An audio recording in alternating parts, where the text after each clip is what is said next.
Now back to Face to Face dito sa TV5.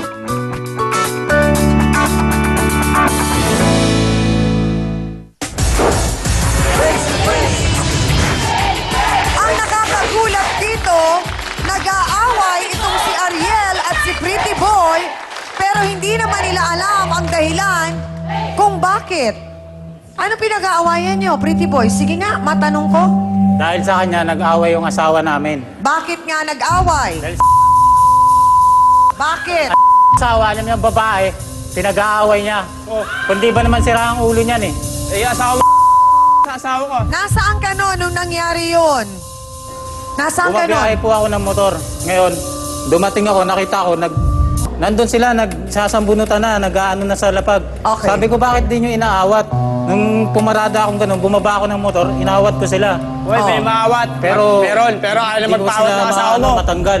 Pretty Boy, sa pagkakaalam mo, sa kwento ng kinakasama mo na si Chacha, ano ang pinagmulan ng away na ito sa pagitan ni Lenlen at ni Chacha? Dahil lang daw sa chismis. Dahil lang sa asawa niya. Na ano? Na chismosa. Oh. Ano yung chinismis na yun? asawa ko na kesyo hindi daw pinapasweldo ng amo niya. Okay. Hindi naman totoo yun.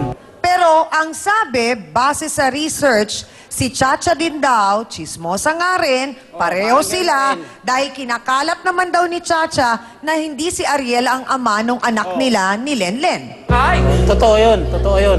Paano mo nalaman? Ano ako nun? Paano mo nalaman? Totoo yun. Teka muna, ikaw ba ang kasama ni Lenlen nung binuo ang bata?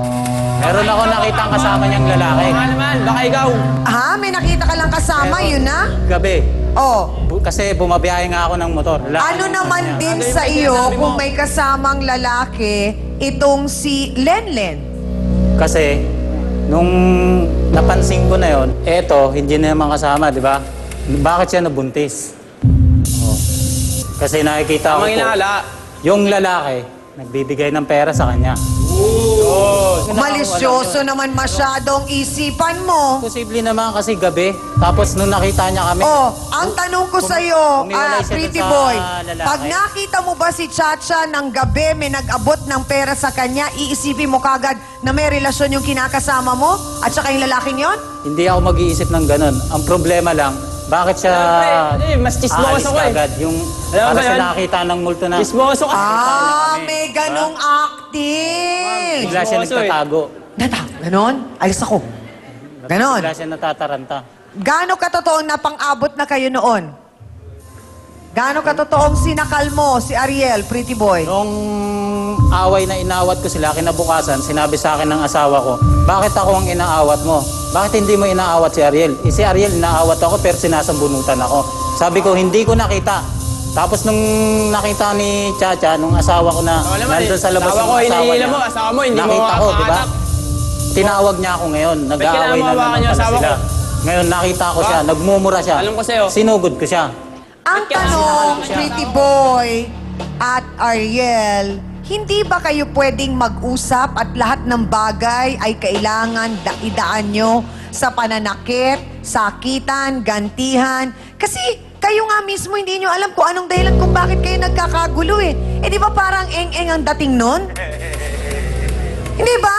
Kung nakikita kayo ng mga anak nyo, tatanungin, bakit kayo nakikipag-away, tay, nay? Yung anak ni Ariel at ni Lenlen ay dahil nga sa nagkakagulo na, nagawang pati yun, tadyakan ni Chacha. Alam mo ba yun? Hindi mo nakita yun. Alam ko yun kasi nung nasipa yung bata, nakakapit na yata sa ganto ni Chacha, kinakagat siya. Oo. Kaya naigano niya yung bata. Siyempre, sandali! Sandali lang! O, kita nyo? Puro kayo init ng ulo. Magkamukha pa naman kayo. Swapo naman ako dyan. Kapatid. Talaga? Pati anak ko, dadamay mo. Hindi, anong magagawa niyang pagsasapak niyo sa isa't isa? Anong nagagawa? Ano kasalanan niya? Maawat din yung anak ko, alam nga naman di siya umalaw. Maawat ba yung nangangagat? Nagawa niya? Bata Ah, yun, pare, ganyan kalaki. Alam niyo ba yung salitang kalma? Naituro ba sa inyo yon? Kung ano yon? Yung kalma. Kalma lang tayo, wag daanin sa init ng ulo. Dahil hindi porket siga ka, Lalaking lalaki ang dating mo o macho ka, parang ganon. Grooming ganyang kalaking bata, tatadya ka ng anak mo, ano yung asawa mo? Kasi nga, Ariel, mali rin naman na ikaw bilang ama, sasabihan mo yung nanay niya at yung kaaway ng nanay niya na magsabong. Di naturalesa, sa mata ng bata, nakitang nag-aaway ang dalawang matanda, pakiramdam ng bata, may sumasakit sa nanay niya, pinagtatanggol lang. Pero sino ang punot dulo nun? Ako ba? Si Ariel, si Pretty Boy ba? Sino? Opo. Oh. Sino nagsimula? Tapat doon kayo sa tapat ng bahay niyo nag-aaway. Sino nagsimula ng gulo? Sinong nagpakana? Parang ako rin Sinong po. nakaisip ng napakagaling na ideya na yon? Ako po. Ang galing. Nakita natin, doktora, na inamin naman ni Ariel na siya ang nagsabing pagsabungin na lang yung dalawa. Eh di ba parang kahit sinong matinong tao, hindi mag-uumpisa at magsasabi sa kanyang kinakasama, asawa o girlfriend na sige, magsabungan na kayo kahit 30 minutos para talagang matapos, matuldukan, ganon. Parang hindi ko alam kung anong motibo ni Ariel kung bakit niya nagawa yun eh.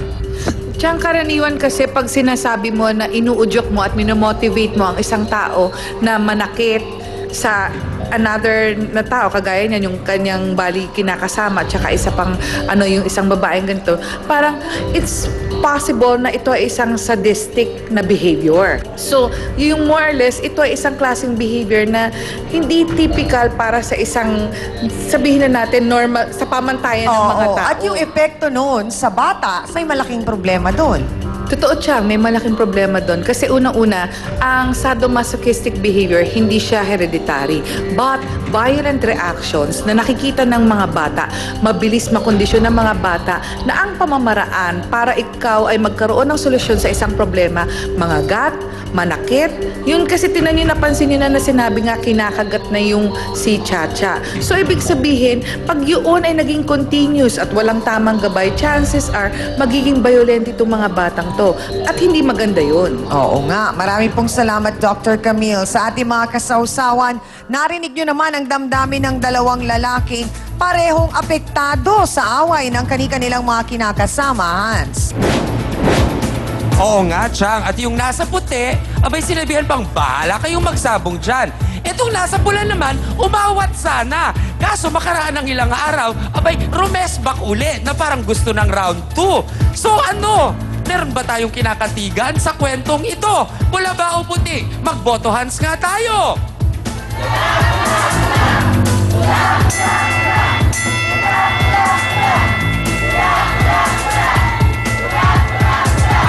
Aba. Ako'y nagulat ha na parang mas marami ang nakikisimpatya dito kay Pretty Boy. Yan ang ating boto Hans. Ang naging questionable kasi dito, Ariel, ay yun nga, yung sinasabi ni Pretty Boy na bakit hindi mo man lang inawat bagkus ikaw pa ang nagsimula ng apoy. Parang ganon. Gaano katotoo base sa research na pag-alaman namin na kahit ikaw sa sarili mo, sinasaktan mo ang mag-iina mo. Opo, naamin ko po. So sinasaktan mo si Lenlen. Bakit?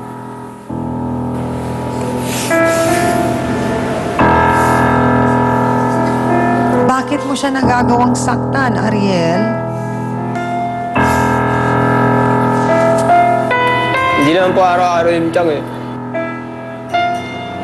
Bakit mo sila sinasaktan?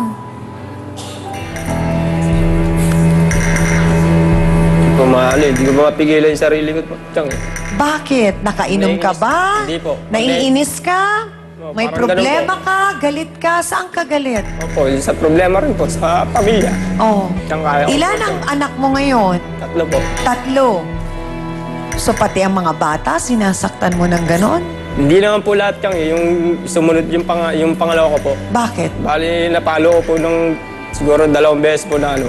Tapos natamaan ko po yan sa ulo. Bakit mo siya tinamaan sa ulo? Anong dahilan? Parang na rin pa yun, nagblanko na rin ako. Ganun. Sobrang problema namin. Ganun. Ito ba yung batang sinasabi na baka hindi ikaw ang ama? Bali, may 7 buwan pa po ako maliit. Yun po yung yung muntik nilang makasuntok na asawa niya. Sino doon yung chinichismis na hindi mo anak? Yun po, yung bunso. Yung pangatlo 7 po. buwan. Yung pangatlo. Yung 7 buwan. Chismis na yan po, Chang. Kaya po sa sobrang galit ko sa sarili ko. Oh. Sa magulang ko rin po kasi nanggaling. Anong pinagmula nun? Nag-asawa ka ng maaga. Hindi po. Oh, bakit? Chang, Ano? sobrang down na po ako sa pamilya ko. Okay. Hindi nila ako matulungan.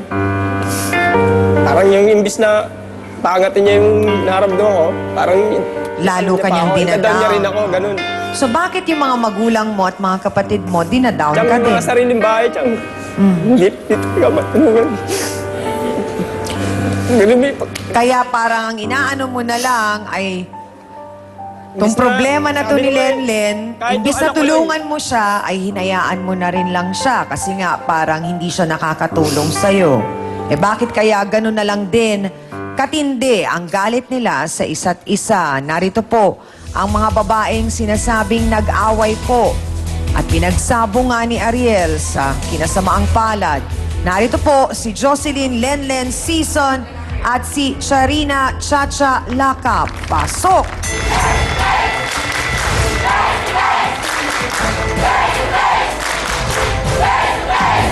Sandali lang! Tama na! Chacha, tama na! Tama na! Sandali lang! Tama na! Chacha! Dahil sa'yo na wala kami ng Sino nga ba ang mas chismosa sa dalawang ito? At ano ang pinagmulan ng kanilang gulo? Aalamin natin ang mga paliwanag ni Lenlen at Chacha sa pagbabalik po ng Face to Face. Diretsa ang tanong, may relasyon po ba kayo ni Lenlen, Kuya Marmar? Wala po kami relasyon dyan. Kaya lang nagkaroon kami ng one night stand last year pa po.